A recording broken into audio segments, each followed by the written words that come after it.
بسم الله والحمد لله والصلاة والسلام على نبينا محمد وعلى آله وصحبه وسلم تسليما كثيرا. ما بعد dadka dibadaha ka imaanay dhalinyarada ilaaha soo hanuuni khayr Allah siiyo intay yimaadaan oo meelaha maaragtay Afrika intay imaadaan guursadaan oo gabdho guursadaan haddana furayaan oo furitaanka batay nasiixadan u jeedinayna waxa weeyaan kow horta waxaad ogaanaysaan guurku ujeedo Ilaahay kale subhanahu wa ta'ala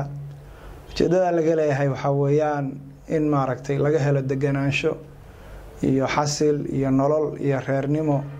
lagaga baxo dhalinyaranimadii iyo doobnimadii lagaga baxo oo maaragtay aad noqoto ruux mas'uul ah oo aabba gabadhiina ay hooyo noqoto oo meesha marka ay ummadii faraceedii ay ka sii socoto ummadu ay badato ummadda Nabi Maxamed alayhi salaatu wassalaam nabigu waa kiila guurka badiya حيالي ومضاها أيان إذن كفان تمي دونا بالنبي عليه الصلاة والسلام نبي ذا كله إله القرآن كوكل سبحانه وتعالى الرجال قوامون على النساء بما فضل الله بعضهم على بعض مركا يضو مسؤولية دا أنك رجع قاتي دنا إنه النقضة وحفظت أسباب تمركا واحد بدن كيني سفرتان كسودة دجنس حويان مقنان شهم فرح بدن ونكي كمقنان يهرير كيسي مددر شريعتنا وحويان ماركتي أما علوم الكتاب هذا كقرتي إنه سننكو ريركيسا أفر بلوت كبادان وسن كم مقنان كريم تانا آيات القرآن كأين كفهمنا إلى القرآن كله للذين يؤلون من نسائهم تربص 4 أشهر فإن فاءوا فإن الله غفور رحيم بسلا سننكو هدولا هذو سلامتي إذا ما نقبها ما نفوريه فرصته هو هيستا أفر بلوضة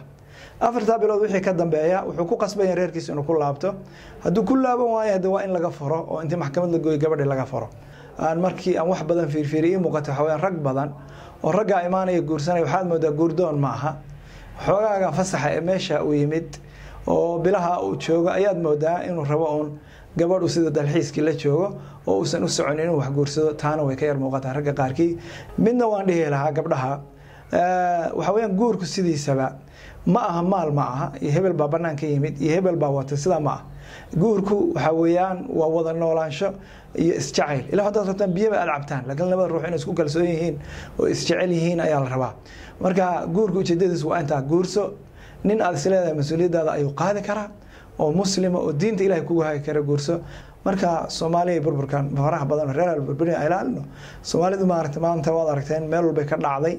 gabdhihii meel walba silac ku haystaa wiilashii meel walba silac ku haystaa badi baa lagu daadanayaa rafaad baa jira fara badan